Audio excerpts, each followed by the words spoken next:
Hello there, this is the guy that finally got a desk for proper recording, and welcome back to this AFK journey video. So finally got a desk to sit up straight, a lot more comfortable right now. So earlier we did a 1-copy testing for Valka as we ran through the skill kit and then tested her out in the Dream Realm site for some damage comparison.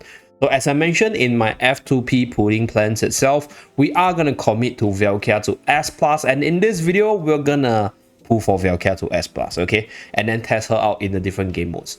So let's go into the mythical house and then go into the Valka banner right here. So we already have 1 copy, so we just need 7 more. So let's see how many pulls or how much gems we need to spend to get that 7 copies for Valka. Okay, so first one, double Hugin as well as OD. Okay. Hugin, okay, wait, is this a PD? Yeah, I think this is a PD because I was actually at 30 pull today, just now earlier. Okay, 1 copy of her done, so 6 more copies to go, guys. Okay, so Ascension bundle, not gonna buy it, free to play. Bonnie, okay, let's continue. I'm not even confident whether or not I have enough gems.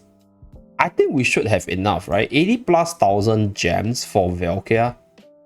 For 7 copies of Valka, by the way. So we should have. 2nd copy, okay, nice. I think this was the 30th summon, so it's early PD, slightly early. Okay, 3 copies in, we still need 5 more. Okay, come on, come on. Valka! Oh, nope, PD again. Oh my god, actually, oh my god, my Valka pulls so far hasn't been the best because we have been getting back-to-back PDs for the first one, the 2nd one, as well as the 4th one. So we have 4 more. See whether or not we can reverse that situation. Give me an early, please. Free to play early. Oh, man. Okay.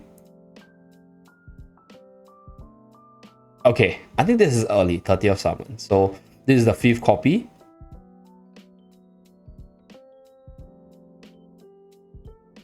Okay. Oh no, my Graveborn sisters. No. No. Oh no, another PD. Oh no, this is devastating. I think we should be able to get the summons done within this amount of gems. But wow, we burned through quite a bit of gems for Valka today. Okay, so I think we just need 2 more copies. But I will actually check to just make sure that we have the correct amount, just to not burn on our gems itself. Okay, so we just checked. We just need 1 last copy, and let's see how many pulls we need. Okay, looks like we are not getting any super early draws on this one. Oh no, oh no, oh no. Oh my god, I literally burned through my gem resources just to get Valka up, guys. Oh my god. I barely made it. Pretty lucky there, but barely. Okay, so without further ado, let's jump into the Supreme Fast Valka testing. Let's go. Okay, so this is Zeeebo really late into the night. So the previous part was recorded earlier in the day. And in terms of Valka's performance, we did have the opportunity to test her out across different game modes. So I'm just going to take this opportunity to showcase the screenshots as well as run through my personal impressions for Valka. So first of all, AFK stage pushing side. Right here, if we take a look at one of these stages, you can look at the numbers over here. This is me slotting her into the Iron Armors and Ardent combo with Bonnie, and also her buffing up 4 units to get that attack speed buff on all my allies. So we are sort of like using her as a buffer for the team as well as a frontliner to a certain extent with a little bit of control. So I think Valka's performance in the AFK stage side so far, at least based on like my own free-to-play account right here, is that I think this unit can work in like a few different teams because she has a little bit of everything, either be it like DPS or be it like stuns or even like max HP damage, which could be really good against certain minions. And at the same time, I think she also has a little bit of haste down, so quite good survival that can allow her to stand on the front line with a little bit of everything for her to fit into most teams. But then, like, I don't think she's a must-have, because if you you have a must-have unit, it's either you build a whole team archetype around that unit, or that team is greatly boosted by the addition for that unit. Then that makes that unit a must-have, right? So for this case, Valka is a good to have, like in many teams, but not a must-have in the AFK stage side, at least based on the initial testing. Okay, so for this bossing side, I think in terms of Valka's performance, generally pretty decent. If we take a look at, for example, the primal lot right here, Valka's not exactly in my best performing team, but I could also say it's because I don't have probably the best unit to make her the best carry, right? In terms of her damage numbers, when I did run her as the prime carrier together with OD right here, I'm running a level 20 Mauler Factional Talent. So both the Mauler Factional Talent is this one, the one on Valka, and the one on OD in front. So in terms of this team performance with Valka and OD, this is my damage distribution right here, as you guys can see. Okay, pretty close in terms of Valka's damage as well as OD's damage. So it is quite impressive considering that OD is actually a pretty good damage dealer in his own right. So Valka definitely does okay for bossing contents. And on top of that, in terms of like the best damage performance, I do think that, let's say if you do have twins, or if you have like stronger Graveborn characters that could combo with Valka and also have insane synergy against Mirage Frostbite, you probably could make her work better compared to me. So that's that. But in terms of the numbers itself, I do think that she's okay. So in this team where I got my best damage, I did actually use her. Like I use both OD as well as Sonya over here in terms of the positioning of my units. So this is my better team, but in terms of the numbers, I do think that she's quite okay. This is Valka without the prime carrier. So that's that. This is her buffing up the whole team's attack speed, and me putting her right in the middle for the maximum shield as well as the full coverage for the buff itself. So this is for the primal lot. So next one, we also have the Dream Realm side. So if you take a look at the Dream Realm side, in terms of her performance so far, my best team right here, as you guys can see, it's 20.5 build, right? 20.496, so 20.5. So that is also a team without Valka. So that is, we do have a Valka team over here. So this one, it's really close. This is 20.30. So this one is with Valka as the main carry. So we're going to run through the replay. So for this one, we have Coco as well as Valka buff up by Sonya. So the reason why I buff up Coco is because I want Coco to survive even though she's standing on the back line. So this way she can channel her skill more consistently, and then when you have the additional shield value from the artifact surgeon spell right here, Coco's able to survive the full duration for all my other units to generate max damage against this boss. So that is, I'll say, like a Vala main carry team over here.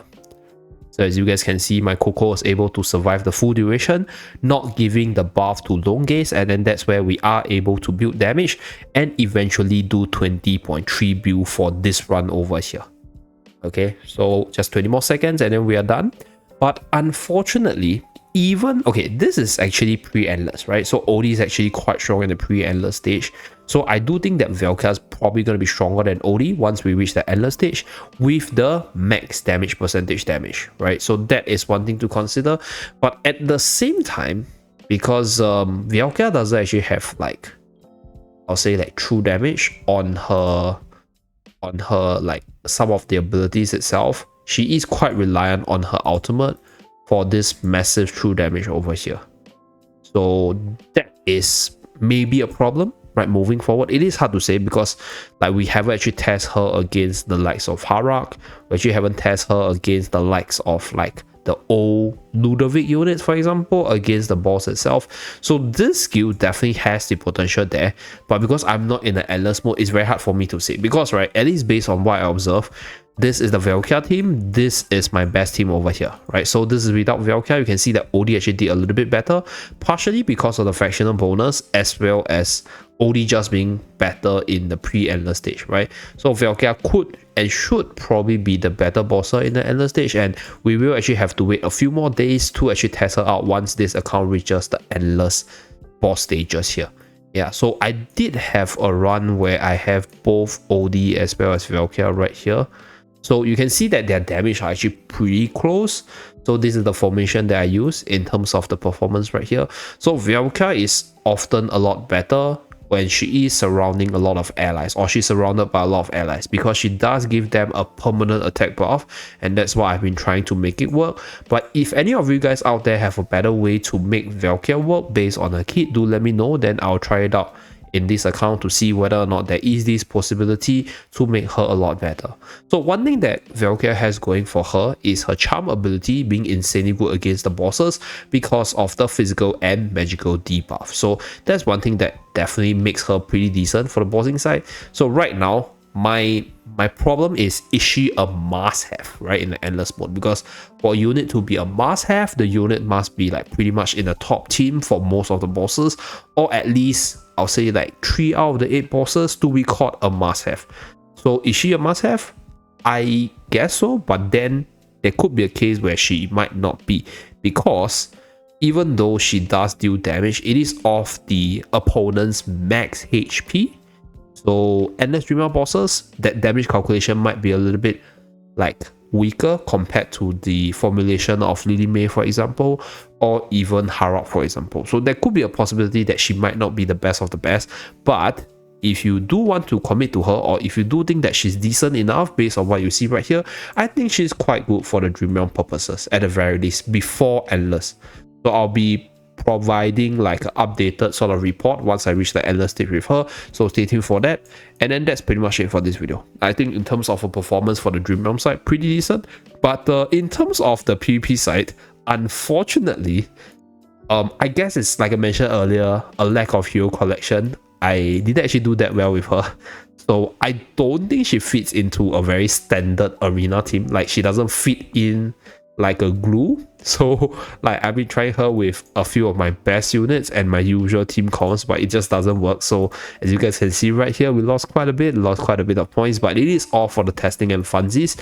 So that is with regards to Valka right here. So in terms of the AFK stage side, I think she's good to have. For the bossing side, I do think that she's one of the top tier units there.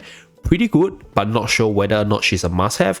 And then for the PvP side right now, I think we probably still need some time to figure out the best teams, right, in terms of the performance side. There could be a possibility that she works with some of the newer units, but just not with the old free-to-play units, for example, the ones that I'm using or showcasing in today's video itself. So that's pretty much it, just a first impression with my free-to-play VN account for Valka Supreme Plus testing. So in the next few days, if there's any more interesting finding, or if there's any more interesting combos with regards to Valka, I will definitely update you guys.